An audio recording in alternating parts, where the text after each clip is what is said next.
কোরআন শরীফে আছে, আল্লাহ তাআলা বলছে আম আবরামু আমরান ফাইন্না মুবরিমুন। আল্লাহ বলছে আমার নাফরমান বান্দা, তোমাকে আমি কি কি শাস্তি দেব আমি তা ঠিক করে নিয়েছি। আমার কবরে, হাসরে, জাহান্নামে তুমি আমি আল্লাহর আযাব থেকে কেমনে বাঁচবা তুমি তোমার ব্যবস্থা করে নিও। আল্লাহ চ্যালেঞ্জ করছে কোরআন শরীফে, আমার শাস্তি আমি রেডি রাখছি, তুমি কেমনে আমার থেকে বাঁচবা তুমি ঠিক করে নিও। কথা বললো না ভাই, একজন আরেকজনকে হাসাহাসি করো না, ওই ছেলে বেটকায়ও না ব্যাককলের মতো বেউকুফ। অনেক ছেলে কারো মানে কিছু আছে, কোনো কাজ হয় না দিলে, যেটাই বলবেন হে হে তামাশা, হ্যাঁ হে ওর জিন্দিগি নিয়ে আছে। যদি বলেন আর তোমারে তো বলতেছে, ও হ্যাঁ ও আমার নি করে, আমি তো এই ডকের। আফসোসের আফসোসের অনেক বড় বদনসিব যে নিজের নাফরমানির কথা বলেও, শুনলেও, মনে পড়লেও যার ভিতরে সামান্যতম কোনো অনুশোচনা জাগে না, তার চাইতে বড় লানত আর কিছু। কমপক্ষে তো একটু অনুশোচনা, লজ্জিত অনুভূতি হওয়া উচিত, যাহা আমাকেই তো বলছে, আমি তো এমন। আল্লাহ আমাদেরকে বুঝদান করেন।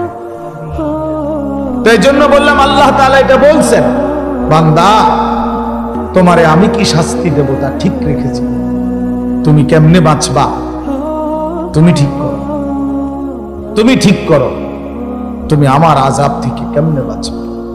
ফাকাইফা তাত্তাকুনা ইন কাফারতুম ইয়াওমান ইয়াজআলুল বিলদানা শিবা। কোরআন শরীফে আল্লাহ বলে, বান্দা এই যে দিন রাত তুমি আমার নাফরমানি করছো, হায় বান্দা জানো সেই হাসরের দিন তুমি কেমনে বাঁচবা, যে দিনের একদিনের পেরেশানি, কষ্ট, দুঃখ, যন্ত্রণা আল্লাহ নিজে বলছে, খোদার কসম বাবা, আল্লাহ বলছে বান্দা একদিনের পেরেশানি হাসরের মাঠে কুলের বাচ্চাটাকে বুড়া বানায় ফেলে। একদিন ইয়াজআলুল বিলদানা শিবা, অর্থ হলো বাচ্চা বুড়া হয়ে যায় একদিন। একদিনই মানুষ বলে না যে ভাই আমার এক সপ্তাহ টেনশনে চুল পাইকে গেছে, বুঝেন নাই কথা? এমন বিপদ গেছে ভাই আমার উপরে, এমন মুসিবত গেছে বলার মতো না। এই 15 দিনের মুসিবতে আমার চুল পাইকে গেছে, চুল পাইকে গেছে। এই জন্য বললাম আমাদের এটা ফিকির চাই। আমি এই জন্যই বলছি যে নিজের ফিকির করা দরকার। মোবাইলের কথা বলতে গিয়ে এটা বলছি। আচ্ছা যাই হোক, তো এরপরে ওই হাফেজে কোরআনের কথাটা শেষ করতে চাচ্ছিলাম যে আল্লাহ তাআলা কোরআনুল কারীমের মধ্যে বলছেন আমি কোরআনকে হেফাজত করব, সংরক্ষণ করব কিয়ামত পর্যন্তের জন্য। এখন আল্লাহকে যদি আমরা প্রশ্ন করি যে মালিক আপনি যে বলছেন কোরআন সংরক্ষণ করবেন, হেফাজত করবেন, তো সংরক্ষণের পদ্ধতি কি কি হবে, এটা দুই একটা আইটেম বলেন। তো আল্লাহ তাআলা বলেন একটা অন্যতম পদ্ধতি হলো আমি যুগে যুগে আমি আল্লাহ আমার বান্দাদের মধ্য থেকে এমন কিছু দিল, এমন কিছু সিনা আমি নির্বাচিত করব, গুলোতে আমি আল্লাহ আমার কোরআন জমা। এগুলো আমার বাছাই, এগুলো আমার বাছাই। সুম্মা আওরাসনাল কিতাবাল্লাযীনা ইসতাফাইনা মিন ইবাদিনা। কোরআন শরীফে আল্লাহ বলেন আমার কোরআনের জন্য আমি আমার কোটি কোটি বান্দাদের মধ্য থেকে কিছু বান্দাদেরকে আমি আল্লাহ নিজে বাছাই করেছি। ইসতাফাইনা, ইসতাফাইনা তো আমি বাছাই করেছি।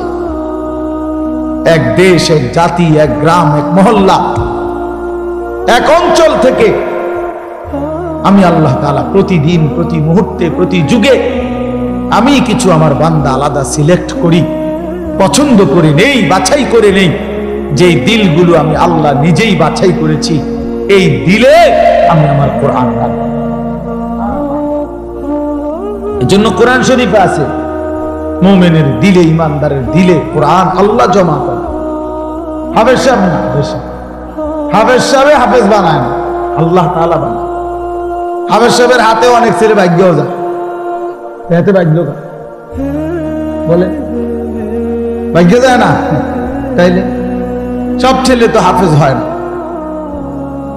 আল্লাহ তাআলা কোরআনুল কারীমে স্পষ্ট বলছেন, ইন্না আলাইনা জামআহু ওয়া কুরআন, নিশ্চয়ই অন্তরের মধ্যে কোরআন বসিয়ে দেওয়া, জামআহু মানে জমা করা, এবং ওয়া কুরআনাহু এবং সেটাকে তেলাওয়াত করা। এই কুরআনাহু মানে হলো পড়া, তেলাওয়াত করা এবং অন্তরে জমা করে দেওয়া, উভয়টাই আমি আল্লাহ নিজের দায়িত্বে নিলাম। আমি নিলাম। নাহলে 8 বছরের বাচ্চা আল্লাহর কোরআন পড়তে পারা, এটা চারটিখানি কথা। 10 বছরের বাচ্চা 30 পারা আল্লাহর কোরআন টানা বলতে পারে, এই খামখেয়ালি কথা না। এটা আল্লাহ তাআলার ফয়সালা, আল্লাহ তাআলার তৌফিক, আল্লাহর বাছাই, আল্লাহর মনোনয়ন, আল্লাহর পছন্দ, আল্লাহর দয়া, কারাম, ইহসান, মেহেরবানি। খুদার কসম, কায়নাতের সর্বশ্রেষ্ঠ পাওয়া। গোটা পৃথিবী যদি কেউ 1000-12 পায়, গোটা দুনিয়া আর আল্লাহর কোরআন যদি কেউ 1 আয়াত পায়, এটাই দাম, এটাই দাম। বাকি এটা বুঝবে সে, দিল আছে যার, আখিরাত চিনে যে। একই জিনিস সবাই কদর বুঝবে এমন কোনো জরুরি না, এমন কোনো জরুরি না, এমন কোনো জরুরি না। এই জন্য বললাম প্রতিটা হাফেজে কোরআন আল্লাহর বাছাই। কার বাছাই বাপ? আর সেই মালিক আল্লাহ নিজেই হাসরের দিন যাকে তিনি বাছাই করে হাফেজ আলেম কোরআন পড়নেওয়ালা বানাইছেন, তারে হাসরের ময়দানে আল্লাহ নিজেই ডাক দিয়ে স্পেশালি বলবেন, ইউকালু লিসাহিবিল কোরআন।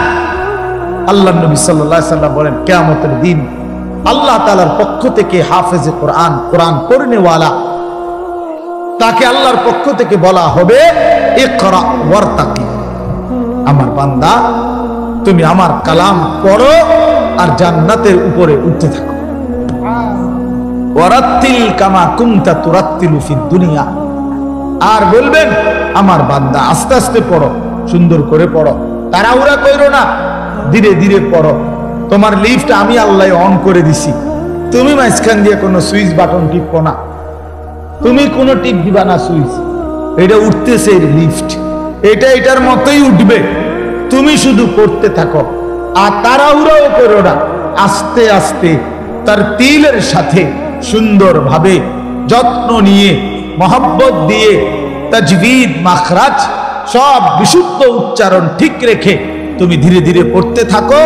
তোমার লিফট অন করা আছে, এটা উঠতেছে উঠতেছে উঠতেছে, তো থামবে কখন, থামবে কোথায়? ফাইন্না মানজিলাতাকা ইনদা আখিরি আয়াতিন তাকরাউহা, তোমার তেলাওয়াত যেখানে গিয়ে শেষ হবে, তোমার লিফট স্বয়ংক্রিয়ভাবে সেখানেই থেমে যাবে। ওইটাই তোমার মঞ্জিল, ওইটাই তোমার ঘর, ওইটাই তোমার ফ্ল্যাট, ওইটাই তোমার বাসভবন। হ্যাঁ, 30 পারা কোরআন শেষ করবা তো তুমি 6000-এর চাইতে বেশি তালা পার করে ওইখান থেকে হাত নাড়াইবা যে এই যে ভাই সাহেব আমি এখানে আছি, গ্রামবাসী দেখেন আমি এখানে আছি।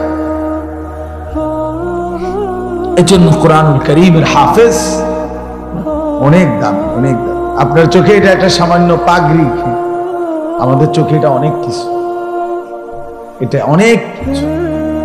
এটা 300 টাকার একটা পাগড়ি না, এটা অনেক বড় সম্মান, অনেক বড় এজাজ, অনেক বড় মর্যাদা। এটা আল্লাহর দান। যালিকা ফাদলুল্লাহ ইউতিহি মান ইয়াশা। আল্লাহ বলেন এটা আল্লাহ তাআলার অনুগ্রহ, আর তিনি যাকে ইচ্ছে করেন এমন দয়া তিনি তাকে করেন। আল্লাহই করেন, আল্লাহই করেন।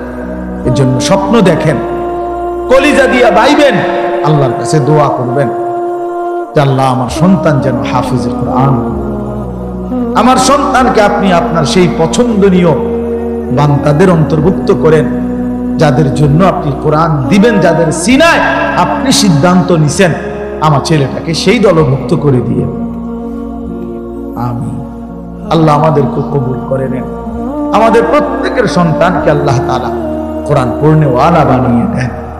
যেই বাচ্চাগুলো আপনাদেরকে জানাজার নামাজ দেখাইছে, আমাদের সারা বাংলাদেশে আলহামদুলিল্লাহ নুরানি পদ্ধতি এতটা জনপ্রিয়, এখন আমার তো দৃষ্টিতে এখন আর এগুলো কিচ্ছু দেখাইতে হয় না।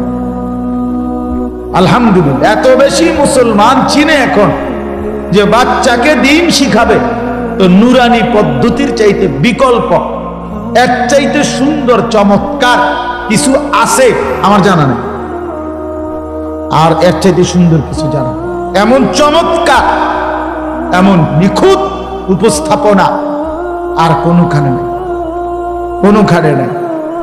একটা একটা করে তিনটা চাদর, কোনটা বিছাইলাম, কোনটা আগে দিলাম, কোনটা বামেরটা আগে ডানেরটা পরে, তিনটা বান দিলাম, প্রথম বান মাথায়, এইভাবে নিখুঁত উপস্থাপনা এবং নিখুঁত চমৎকার সুন্দর বলা নুরানি পদ্ধতির চাইতে আদর্শ পদ্ধতি, চমৎকার পদ্ধতি ছোট বাচ্চাকে দিন শিখানোর, কালেমা শিখানোর, ইসলাম শিখানোর, এর চাইতে আদর্শ কোন সিস্টেম অন্য কারো কাছে নাই।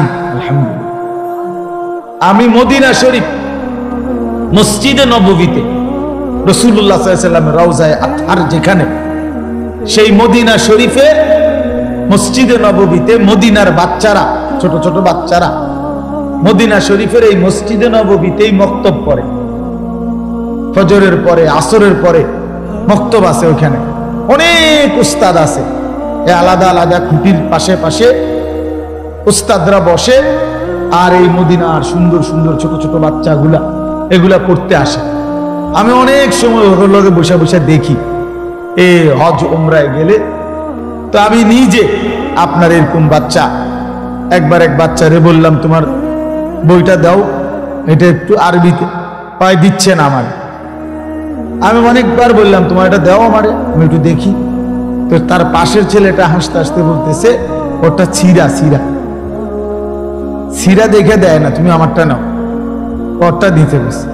এরপরে আমি ওই বাচ্চাটা নিলাম, এরপরে প্রথম পৃষ্ঠার দিকে খুলে দেখি এই বাচ্চাদের এই মদিনায় আরবে যে বইটা, কায়দাটা বাচ্চাদের মক্তবের, ওটা মধ্যে একেবারে স্পষ্ট বড় অক্ষরে লেখা আছে আল কায়দাতুন নুরানিয়া, নুরানি কায়দা।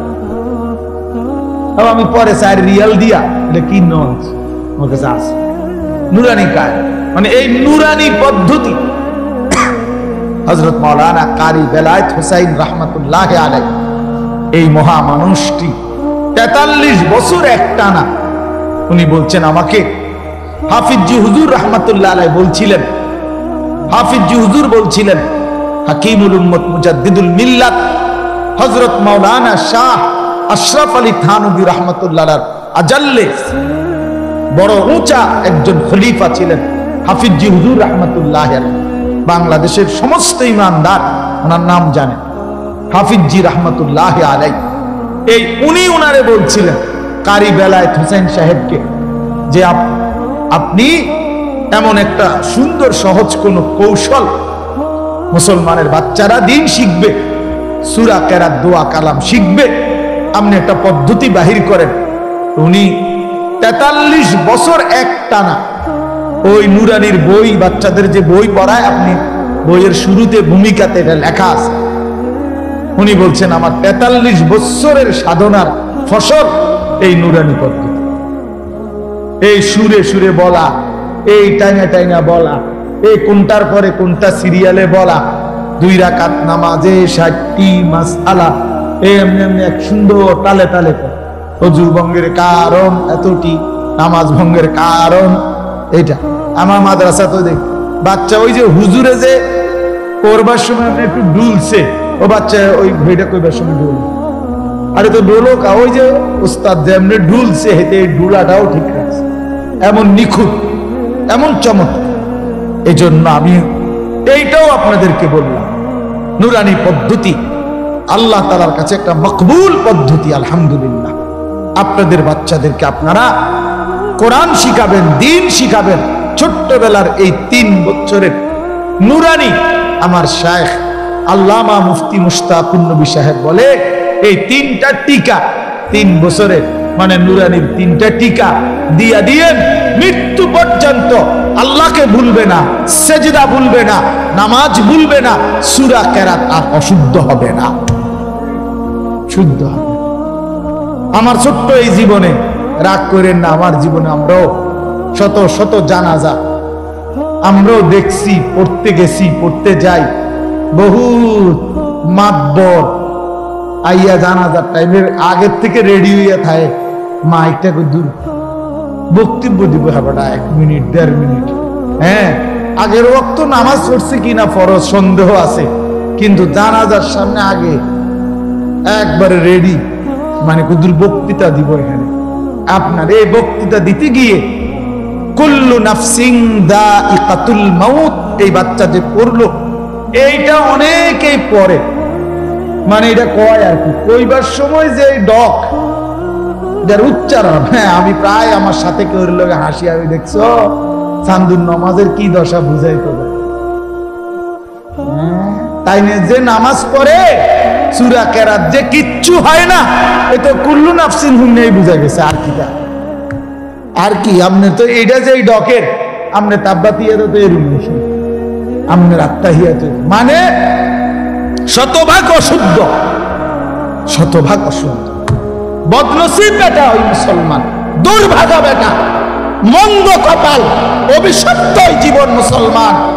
60 বছরে, 50 বছরে, 40 বছরে এত বড় আসমান ও জমিন আল্লাহর ভোগ কইরা, এত বড় দুনিয়া ভোগ করে আল্লাহর দেওয়া কোরআন 4টা সূরা 5টা সূরা শুদ্ধ করে পড়তে পারে না, আত্তাহিয়াতুটাও পড়তে পারে না, দুআয়ে কুনুতটাও শুদ্ধ উচ্চারণ করতে পারে না। এই জিন্দেগি বদনসিব বেটা, দুর্ভাগা বেটা, দুর্ভাগা বেটা, এটা এই জিন্দেগি বাতের থালা ছাড়া আর কিচ্ছু না বেটা। এই জীবন কতক্ষণ হতন ছাড়া আর ভাত খাওন ছাড়া আর পেশাব পায়খানা ছাড়া আর কিচ্ছু না বেটা। কিসের মুসলমান তুমি বেটা, কিসের মুসলমান তুমি? হ্যাঁ, 30 বছরও তোমার কলিজার মধ্যে এটা আসে নাই যে আমার আল্লাহর কোরআন শুদ্ধ করা দরকার? কি ডকের মুসলমান এটা? 60 বছরের বুড়ো হয়ে গেছে, আজও কোনোদিন কলিজার ভিতরে আসে নাই আল্লাহর কোরআন শুদ্ধ করা উচিত। বইয়া বইয়া সাধুয়ানে শুধু গপ মারে আর হুজুরদের বদনাম করে, অমুক হুজুরের আকীদা ভালো না, অমুক হুজুরের আকীদারে কামড়াইছে। আপনার আকীদা একবারে সাধুয়ানে বাইয়া বাইয়া পড়তে আছে একদম। আপনার বইয়া বইয়া বিড়ি খায় আর গপ মারে, আর বেড়ির নাচ দেখে, টেলিভিশন দেখে, আর হুজুর ঠিক করে অমুক হুজুরের আকীদা ভালো না, তাই আকীদা ভালো। বিড়ি খান না, এটা কোন আকীদা?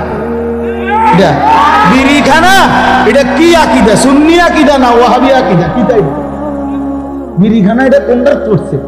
কি সুন্নি জমাতে পড়ছে না ওয়াহাবি জমাতে পড়ছে? কোনটা? কথা বলেন না কেন? এটা কোনটা? হ্যাঁ, আপনি আকীদা টোয়াইতে না আছেন, আপনি কি বোঝেন মিয়া? আকীদা কি বোঝেন আপনি? আজ পর্যন্ত এই দুর্গন্ধযুক্ত বিড়ি এটাই ছাড়তে পারেন নাই। এবারে শিখায় আকীদা, অমুকের আকীদা বলে বালান, আমার অমুকের আকীদা বালান। আপনি তো শরীরে গন্ধের কারণে কাছে যাওয়া যায় না, আপনার দুর্গন্ধ। ওটা আকীদা ঠিক করে। চা দোকানে টেলিভিশন চায়, আগ করলে গালি দেয়, কথা কইলে গালি ছাড়া কথা বলতে পারে না। কি আশ্চর্য মুসলমান, অবাক করা মুসলমান। বিড়ি সিগারেট একটি দুর্গন্ধ জাতীয় নিকৃষ্ট বস্তু। আল্লাহ নবী সাল্লাল্লাহু আলাইহি সাল্লাম ইন্তেকাল পর্যন্ত কোনদিন দুর্গন্ধ নবী পছন্দ করতেন না। যিনি পেঁয়াজের, কাঁচা পেঁয়াজের গন্ধ পছন্দ করতেন না, কাঁচা রসুনের গন্ধ নবী পছন্দ করতেন না, নবীজি ঘামের দুর্গন্ধ পছন্দ করতেন না। আল্লাহ নবী সাল্লাল্লাহু আলাইহি সাল্লাম যখন হাঁটতেন, ওই জায়গাটা, রাস্তাটা পুরা মেশক আম্বরের ঘ্রাণ হয়ে যাইত। তার পবিত্র দেহ থেকে ঘাম ঝরিলে সেটা আতর হিসাবে সাহাবায়ে কেরাম ব্যবহার করত। এত পবিত্র, এত সুঘ্রাণ। নবীজি বলতেন, 3টা জিনিস দুনিয়াতে আমার সবচেয়ে প্রিয় একটা হলো আতর, 1 নাম্বার সুগন্ধি আতিব। 1 নম্বরে নবীর ভালোবাসার বস্তু ছিল সুগন্ধি আতর।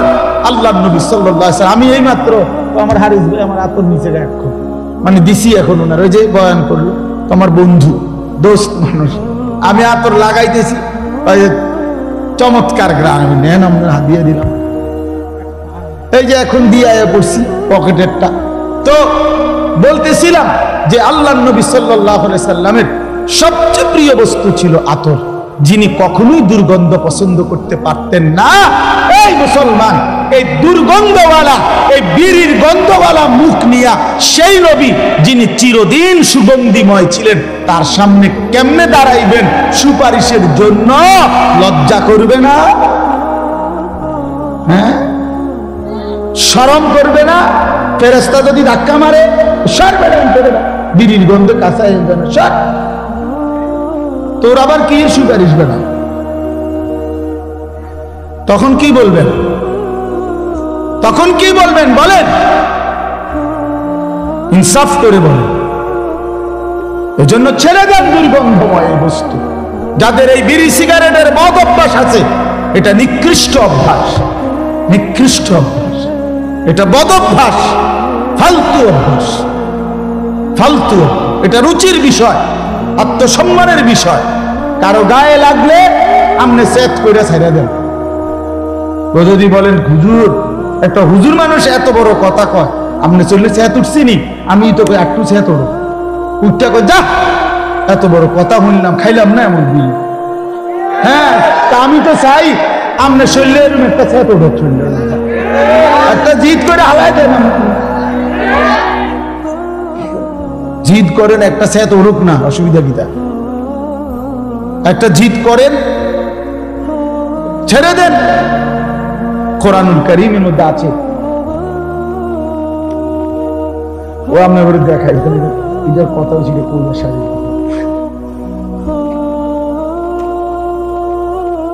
হ্যাঁ, যে হুয়াদের এটা অসুবিধা কি? ইমাম সাহেব কোন যদি হুজুর খায় বিড়ি সিগারেট, মনে করেন কেউ যদি বলে হুজুরে এই তো তা আপনি হুজুরের দোনো পিঠা খাইতে অসুবিধা কি? আশ্চর্য কথা, কোন ব্যক্তি হুজুর হই নেই, উনি কি বেহেশতের থেকে আইছে নাকি? কথা হুজুর হিসাব দিতে হবে না? কথা বলেন না কেন? হুজুরের হাসরের ময়দান নাই, পীর সাহেবের কোনো বিচার আসার নাই। হ্যাঁ, এত রঙে চিড়া খায় না, পানি দিয়ে। হ্যাঁ জি, হাসরের ময়দানে আমি আনিসুর রহমানকেও হিসাব দিতে হবে, আমনে শ্রোতাকেও হিসাব দিতে হবে। এত এত তামসা না, এত রঙে চিড়া খায় না, পানি দিয়ে খাওয়া লাগে হিসাব। অবশ্যই যে ব্যক্তি এই প্রকাশ্য গুনাহ করে সে ফাসিক। আপনি হিসাব নেন এটা, ফাসিকের পিছনে নামাজের হুকুম কি? জিজ্ঞাসা করেন, যে কওমারে জিজ্ঞাসা করেন। এই জন্য বলেন বাপ এ তো মাকরুহে তাহরিম।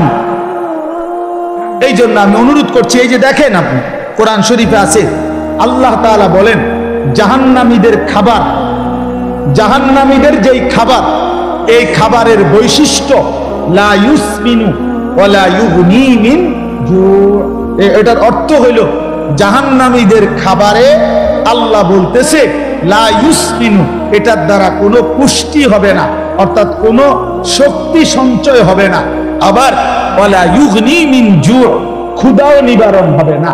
তাহলে জাহান্নামীকে যেই খাবার দেওয়া হবে এটার মধ্যে কোনো পুষ্টিও নাই, শক্তিও নাই, আবার ক্ষুধাও নিবারণ হবে না। তো ঠিক বিড়ি সিগারেট এটা পরীক্ষিত, এটার মধ্যে কোনো পুষ্টিও নাই, শক্তিও বৃদ্ধি হয় না, ক্ষুধাও নিবারণ হয় না। তাইলে এটা কি? এটা জাহান্নামী খাবার ছাড়া আর কিচ্ছু হইতে না। জাহান্নামীদের আগুন কোনো মুমিনের প্রিয় হইতে পারে না। যে কবর চিনে, আখিরাত চিনে মিয়া, যে আল্লাহ রাসূলের সামনে দাঁড়াইবে এটা বুঝে, সে আগুন নাকি দিয়া মুখি দিয়া আগুন বাহির করা, এটা কোনো ইমানদারের প্রিয় হইতে পারে না। আপনি এটা খানা, আগুন কোনো খানা মিয়া? কথা বলেন না কেন? আগুন খানা, তা আগুন এটা কি? তা এটা খাবে না তো? এটা কি? তা এটা তো কোনো পানিও। এটা কি আইটেম? একটা কিছু তো হইব, হয় এটা খানা হইব, না এটা ফানি হইব। এটা তো ফানিও না, খানাও না, তো এটা কি? তা এটা কি? এটা ছি ছি ছি। লজ্জা থাকা উচিত, হায়া থাকা উচিত। আর নয়তো আপনাদের কাছে কোনো যুক্তি থাকলে বলেন যে এটা হুজুর খানাও না, এটা পানিও, এটাও না, এটাই একটা। তো এটা কিতা বলে না, কিতাও না, এটা কিতাও না, মানে ওরা কই থাকতো না, কি করবো এটা রে। যাই হোক, আমি এটা প্রসঙ্গ আসছে দেখে লম্বা করলাম আর কি। এই জন্য আপনাদের কাছে বললাম আমরা এটা ভাবা উচিত, আমরা এটা ভাবা উচিত। দয়া করে প্রত্যেকেই আপনাদের কাছে অনুরোধ করছি, আমার বলার উদ্দেশ্য ছিল এই কথাটা, যে বাচ্চাটাকে 3টা বছর নুরানি পড়াবেন, আল্লাহর কোরআন শিখাবেন, শুদ্ধ কোরআন পড়াবেন। বাপ, দেখবেন তার আখিরাত সুন্দর হবে, তার দুনিয়াটা সুন্দর হবে। সে 5 ওয়াক্ত নামাজ শুদ্ধভাবে পড়তে পারবে। আল্লাহ তাআলা আপনাদেরকে তৌফিক দান করেন, আল্লাহ আপনাদেরকে তৌফিক দান করেন, আল্লাহ আপনাদেরকে কবুল করে নেন। আপনাদের এই মাদ্রাসা, আমার প্রিয় ভাই মাওলানা মুকাম্মেল ভাই, আমার সাথী, আমার বন্ধু মানুষ, আমরা দিন রাত দাওয়াত ও তাবলীগের কাজে, অথবা আমাদের কওমি মাদ্রাসা সংগঠন আছে পুরা বুড়িচং উপজেলা ব্যাপী, আমাদের এই সংগঠনের সব কাজে কর্মে আমরা একসাথে থাকি, চলি। এই জন্য এই মাহফিল, আজকে আমার মাদ্রাসার মাহফিল ছিল, সারা দিন আমার মাদ্রাসায় আমার ব্যস্ততা ছিল। একেবারে সকাল ফজরের পর থেকে নিয়ে এখানে আসা পর্যন্ত আমি টানা কাজ করছি মাদ্রাসায়। একবার মহিলাদের মজলিস হয়েছে সকাল 10টা থেকে আপনার 4:30 আসর পর্যন্ত। কিশোর যুবকদের জন্য ইসলাহি মজলিস হয়েছে, প্রায় 600-র মতো, একদম এন্ট্রিভুক্ত 600-র মতো 30 বছরের নিচে ছেলে আজকে আমাদের এই মজলিসে বয়ানে ছিল আমাদের মাদ্রাসায়। আসরের পর থেকে আবার বয়স্কদের মজলিস হয়েছে, ওইখানে আমি প্রায় 9টা পর্যন্ত বয়ান করে এরপরে এশার নামাজ পড়ে এখানে আসছি। তো উদ্দেশ্য হইল মূলত ভালোবাসার টানে আসা। মাঝখানে একবার আসতে পারি নাই, অনেক এটা নিয়ে মুকাম্মেল বাইরে জবাবদিহি করতে হয়েছে, বহুত কিছু আপনার। তো আপনাদের এখানে আমার আশা, আমি 2টা ছেলেদের এই বিষয়টা বললাম, এই বাচ্চাদের এই উপস্থাপনা। রাত না হইলে আমি আরো ধীরে সুস্থে দেখতাম, কিন্তু রাত হয়ে গেছে দেখে আমি তাড়াহুড়া করছি। কিন্তু চমৎকার উপস্থাপনা এটা। আপনারা চেষ্টা করবেন আপনাদের বাচ্চাদেরকে দিন শিখাই, বলেন ইনশাআল্লাহ। এবার আমার শেষ কথা হলো, আপনাদের কাছে আমি কোরআনুল কারীমের যে আয়াতটা পড়ছি, এই আয়াতের উপর আর শেষ 10টা মিনিট আর একটা কথা বললেই আমার কথা শেষ ইনশাআল্লাহ। সেটা হলো, আমরা এখানে যারা বসছি বা আমরা মুসলমান, বলেন আমরা মুসলমান কিনা? আমরা মুমিন। এই মুমিনের জীবনের, মুসলমানের জীবনের বাপ, জীবনের মূল টার্গেট, আমাদের জীবনের প্রথম টার্গেট আখিরাত। আখিরাত বলেন কি? এটা ইনসাফের কথা বাপ। আমাদের জীবনের প্রথম টার্গেট আখিরাত। আখিরাত আমাদেরকে আল্লাহ তাআলা বানাইছেন আখিরাতের জন্য, আমাদেরকে দুনিয়া দিবে না বাপ। ইমানদারের জন্য দুনিয়া না, ইমানদারের জন্য শুধুই আখিরাত। আল্লাহ তাআলা বলছে, বান্দা দুনিয়া আমি তোমাদেরকে যৎসামান্য যাই দিচ্ছি চলনসই, তবে আমি না আখিরাতে অনন্তকালের জান্নাত পুরাটা তোমাদেরকে দিয়ে দেব। কোন কাফের বেঈমান, কোন মুশরিক, কোন নাস্তিক মুরতাদ, কোন বেঈমান, কোন হিন্দু, বৌদ্ধ, ইহুদি, খ্রিস্টান, কোন মুরতাদ নাস্তিক মৃত্যুর পরে আখিরাতের অনন্ত জীবনে এক ঢোক পানিও মিলবে না, এক লোকমা খাবারও মিলবে। আখিরাত অনন্তকালের জান্নাত শুধুই তোমাদের জন্য। উইদ্দাত লিল মুত্তাকিন, আল্লাহ তাআলা বলছে জান্নাত বানানোই হয়েছে মুত্তাকিদের জন্য। আ'দাতু লিইবাদিয়াস সালিহিন, আল্লাহ বলেন আমার নেককার বান্দাদের জন্যই আমি আল্লাহ জান্নাত বানিয়েছি।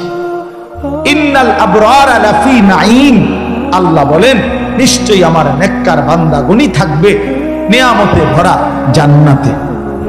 ইন্নাল মুত্তাকিনা ফি জান্নাতিন ওয়া উয়ুন, আল্লাহ বলে নিশ্চয়ই আমার মুত্তাকি বান্দারা তারা জান্নাতের মধ্যেই থাকবে, ঝর্ণা ধারা বেষ্টিত থাকবে, ঝর্ণা বেষ্টিত থাকবে। ইন্নাল মুত্তাকিনা ফি মাকামিন আমিনিন। এরকম বহু আয়াত আল্লাহ বলছে আমি নেককার তোমাদেরকে জান্নাত দেব, ইমানদার তোমাদেরকে জান্নাত দেব, মুমিন তোমাদেরকে জান্নাত দেব, মুত্তাকি হলে জান্নাত দেব। তার মানে আখিরাতের বিষয়টা আল্লাহ তাআলা আমাদের জন্যই নির্ধারণ করেছেন। দুনিয়া আল্লাহ তাআলা, প্রিয় ভাই বাপ, ইনসাফের সাথে একটা কথা মনে রাখেন, ছেলেরা বন্ধু তোমরাও মনে রাখো বাপ, আমরা 200 কোটি মুসলমানও যদি খোদার কসম রাত দিন যদি আমরা মেহনত করি দুনিয়া অর্জনের জন্য, পরিশ্রম করি, মাথার ঘাম পায়ে ফেলে যদি আমরা দুনিয়ার কর্ম সবাই মিলে করি, দিবানিশি 200 কোটি মুসলমানে মিলে কেউ অলসতা না করে, তারপরেও আল্লাহর কসম, রব্বে কাবার কসম, কাফের বেঈমানদের সম পরিমাণ দুনিয়া আমাদের মিলবে না। এটা দিত না মালিকের, যিনি দেউন না উনি কইতে আছে আমি দিতাম না, তো জোরাজোরি করে দিলাম, আমি পারতেন না। আল্লাহ বলছে আমি বান্দা আমি দেব না, আমি মুমিনকে দুনিয়া দেব না পুরা।